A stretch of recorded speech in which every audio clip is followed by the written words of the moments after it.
the first thing that you'll do to help combat inflation in Michigan and its toll on the families? I think right away we want to reduce the income tax. We've had the legislature come out and say that they've given the governor 2 offers of reducing the personal income tax. She's vetoed both of those. That's something that we know has already been worked out. We'd like to get that done right away. But over and above that, we want to make sure there's no more pain. And if this governor gets 4 more years, she's made it clear she wants pipeline line 5 shut down.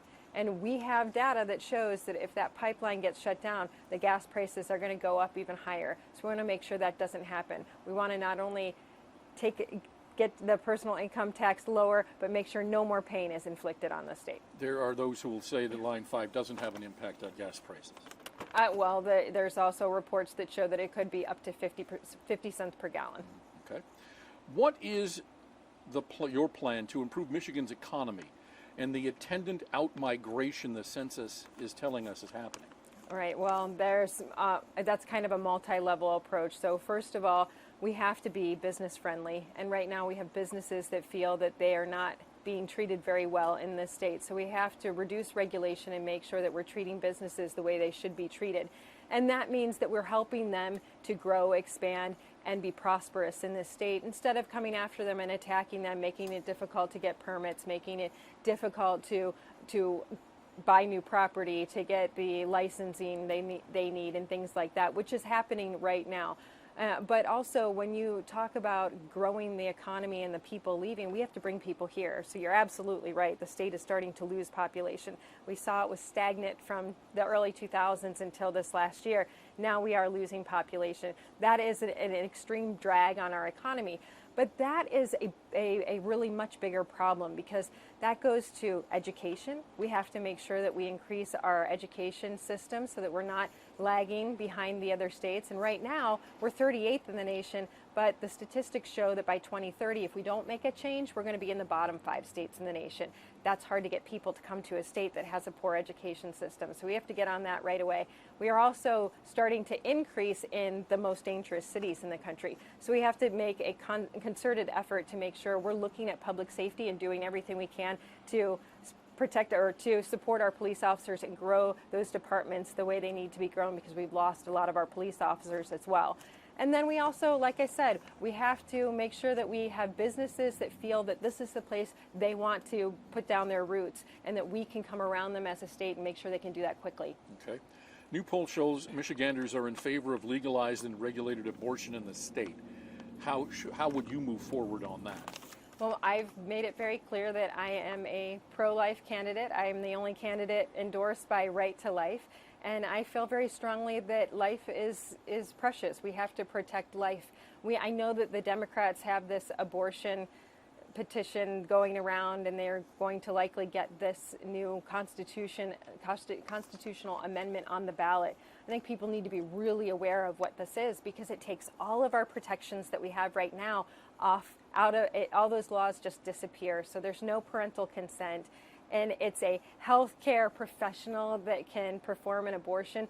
That's a really open-ended term. So it could be anybody. It could be a school nurse. Parents don't know. We have to understand exactly what this is. This is no limits abortion. And when you say that number, that's not what most people are in favor of. But we're talking about dismemberment abortion. We're talking about abortion on demand. This is not what most people want. So I think people really need to understand what that will be on the ballot. Okay. This is the big question that everybody's been asking. Was the 2020 presidential election stolen? I think we have to look back at what happened with our Secretary of State and say, this is outrageous that she was able to do this. And then a judge came out and said that these things were unlawful, and we're not going back and saying, well, we need laws in place to make sure that she can't do these things again. Obviously, she shouldn't have been able to reduce the signature match, and that's crazy because she ran and said, we don't need voter ID because we have the signature match, and that's so effective. And then she reduced the signature match. So you have to say, people in the state would immediately say, that's suspicious. Why would you do that if you felt that that was the one security item we had to have? And then she also sent absentee ballot applications to everyone in the state, which was also very suspect, especially when you add in this $12 million that came from Mark Zuckerberg. And this was the only state where that money went into a nonprofit, an area that had no government oversight to that money, and then was funneled into Democrat consultants. So I think there's a lot of concern over how the election had been run by this Secretary of State, and we have to make sure that that can't happen again. And so is the answer yes or no? What was the question? The question was the 2020 presidential election stolen? I think we need to look at the data, and we can't now because a lot of it has been destroyed, and that's the suspect as well. So how do we know exactly what happened when you had somebody acting in such a nefarious way? Okay. One criticism of Whitmer's pandemic orders. What would be your most? I only get one. Well, whatever you need. Look, there was a real lack of consultation with anyone. She would not take any advice from experts. You had the Nursing Home Association come out and say, don't put COVID positive patients into nursing homes. That was a devastating effect, what happened there. What about our schools? We had schools in other states that went back, kids that were back in school, and they were in-person learning. And our kids were out for longer than almost any other state in the nation. The mental health impacts of that were devastating. What about unemployment? She was told by the federal government early on, you have too many people on unemployment. You got to tighten it up here. Instead, she reduced the fraud alerts. She removed the fraud alerts. We ended up losing $8.5 billion of taxpayer money. There's just so many things that you can look back on and say, this was irresponsible leadership. And if she was so irresponsible and such a poor leader back then, why would we trust her with another 4 years? Because we don't know what's coming. Mm-hmm. Okay. What's one thing you'll do to work with Democrats in the state? I think it's really important that we bring everybody together and we start to listen. I've talked about my own business experience being a woman in a male-dominated field, and I really had to come together with the guys and sit down and say, let's brainstorm together, let's listen to one another. We are so used to talking at each other these days that we need to come together and talk to each other and listen to each other. And I've already had Democrats that have reached out to me, and I feel like that's been a blessing. Mm-hmm. Where should the COVID relief money go?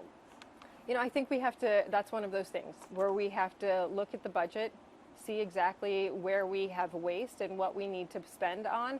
But you have probably heard that one of my first priorities is hardening our schools, making sure that our students are safe. Our kids in school are our most valuable asset. So I really feel that a big portion of it needs to go to that. Mm-hmm. Okay. What is your position on the gun safety storage bills brought by the state Democrats and blocked by Republicans? I'm sorry, can you repeat that? What is your position on the gun safety storage bills brought by the state Democrats and blocked by Republicans? I guess I'm not familiar with those bills. Okay, as I understand it, it had to do with making sure that your weapon was properly secured. I'd have to read it, okay. Yeah.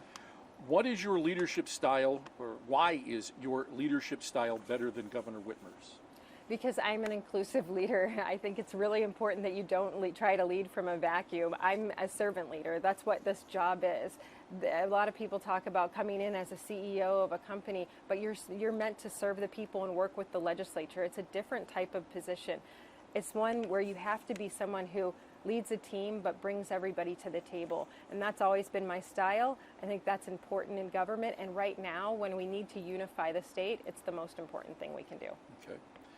According to our most recent Local 4 Detroit News poll, you and your Republican challengers have an uphill battle in the gubernatorial race. Your biggest battle might be your name recognition. What are you going to do to get voters to know you and your positions on the issues that matter most to you? Well, obviously, we're doing this. We're out advertising. We're going to be doing as many interviews as we can, going around the state as much as possible. But I do think that once we're through this primary, this race will become kind of a national story, especially if we get to have two women up against each other. It's kind of a historic race when you look at it. You have the conservative mom against the liberal mom. This will be right in the middle of the country. We've already had people in the nation come around us and outside of the state come around us and say, this could be an epic battle of two mothers. And I think that's kind of exciting. Mm-hmm. Okay. Do you think civility in politics is a lost cause? No, I don't think so. I think that we have a lot to focus on in this state right now. I think it's important to call out the failings of someone's record, but I also think it's important to show people the opportunity that we have in the state to bring it back. Mm-hmm. Okay. Last question. Position on ballot proposals, in particular, the term limits proposal and the emergency powers repeal. On term limits, that's something that's going on the ballot, and I think it'll be interesting to see how the Michigan people respond to that. It's not that big of a change. It would still be a limit of 12 years. I mean, I guess that goes from 14 to 12, but you can serve it in one place or the other. So I think it'll be interesting to see what the Michigan people think about that. But I like the fact that there's a financial disclosure that comes along with it. Yeah, you want to see the financial disclosure come Yeah. with it. And how about the emergency powers repeal that the legislature actually did without the ballot proposal? Well, I don't think that we should be able to have this unlimited emergency power. We certainly wouldn't have thought that would be a problem until we had a governor who was unwilling to work with the legislature. And then we saw someone who was kind of becoming a dictator. I mean, we ended up with more vetoes than we've ever seen with any other governor and more executive orders. And at some point, there has to be some sort of a check and balance there. I'll go back to one of the things that you did say, and that was that the governor didn't listen to anyone, but it was fairly clear that she was listening to the University of Michigan during the early pandemic orders, the health and all of that. Was that sufficient? And I've had multiple communities like the ER docs who have come to me and said, we've tried to talk to her, and she wouldn't listen to us. And many different industries, restaurants and lodging, they said, we went to her with our safety plan, never got a response. So there were many people that felt they weren't heard. And to even have some of your largest industries go to you with their safety plans and say, we've heard what you said, Governor, we want to come to you with our plan and get a response. Is this acceptable to move on? I mean, they wanted to comply. They were saying, we want to do the right thing, and just never heard back. So that's a problem.